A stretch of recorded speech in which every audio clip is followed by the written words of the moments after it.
What brought you all here this morning? We're here kind of doing a meet and greet this morning. Of course, it's been in the paper where you've had it, where, I'm teaching the fire management program at Volunteer.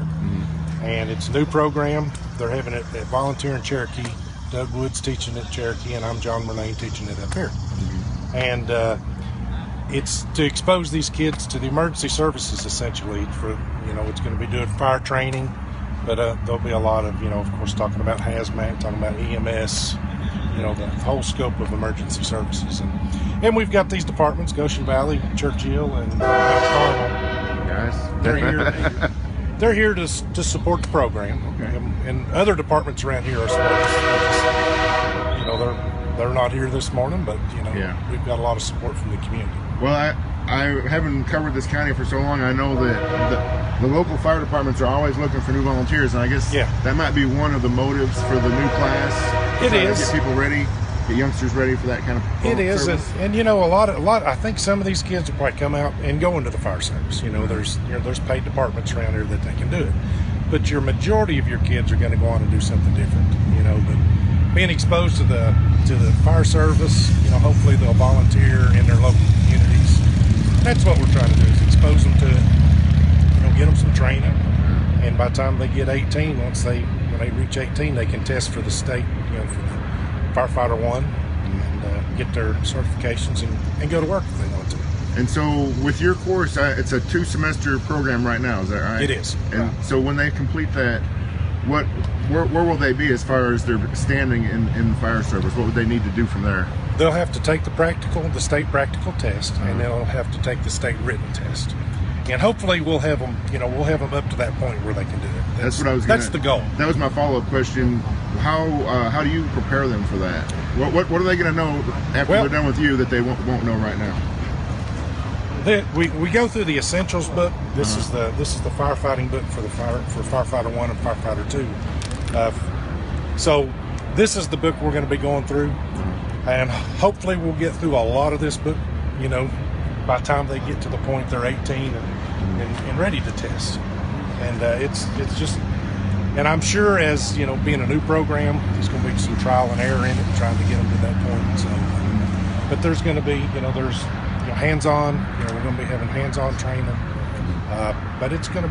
We hope to have a really good program. Yeah, and I know that they said there was about 40 to 50 students already interested in each school. And but you guys have room for more, don't you? I think. Yeah.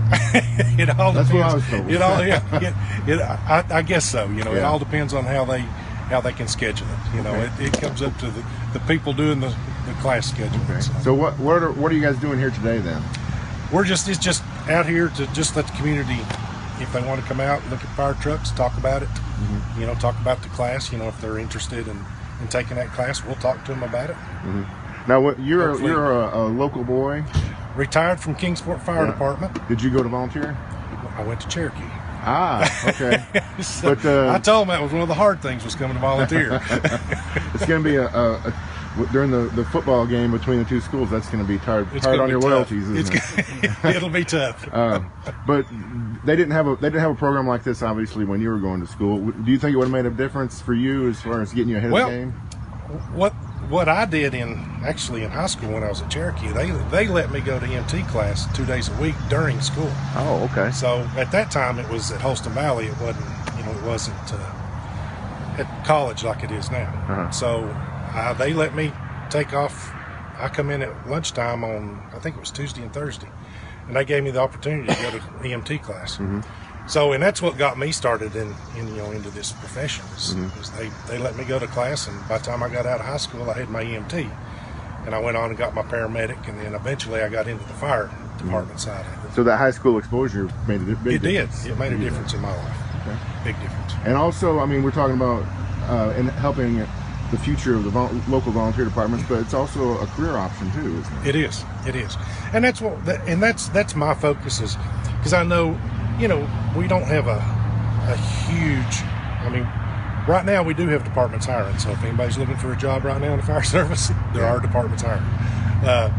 But like I said, most of the kids are going to, you know, if they do this, it's probably going to be in the volunteer world. So, and that's what we hope to pique an interest. So when they get through with school, when they get 18, or even before, if they, you know, as a junior member or something, get involved with their department. Right. You know? And I don't think the average person probably doesn't realize how important that is. The number of calls that the local volunteer departments answer on a daily basis. Right. The scope of emergencies that they have to deal with on a regular basis. You don't realize what goes on around you unless it affects you. Yeah. These departments run a lot of calls every day. Yeah. And you don't realize what goes on at night. We lay in bed asleep and we don't pay attention. We don't know what's going on at night unless we see it on the news in the morning. Right. Like the thing that happened in Beach Creek, that was where everybody came together. Right. Now, I think that's what may be an eye-opening experience for the public to realize how important these positions are. Because a lot of those guys are volunteers. Oh, absolutely.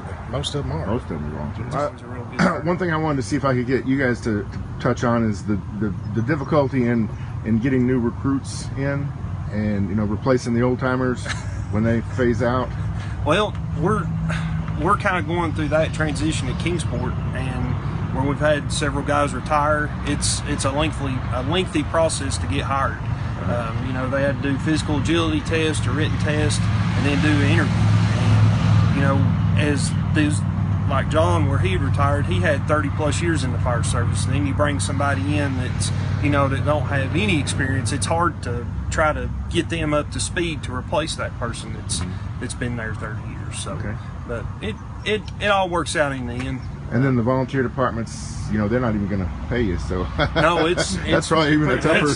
All these that's guys a tougher road to hoe today. You know, they're on their own dime. Yeah. You know, a lot of the volunteers, they'll pay for classes out of their own pockets, and I've even seen them. They'll buy their own equipment out of their own pockets. So but it's a rewarding profession when you get to help that person, or, you know, train these guys to be firemen, and you see them, you know, working on a fire scene. It's rewarding.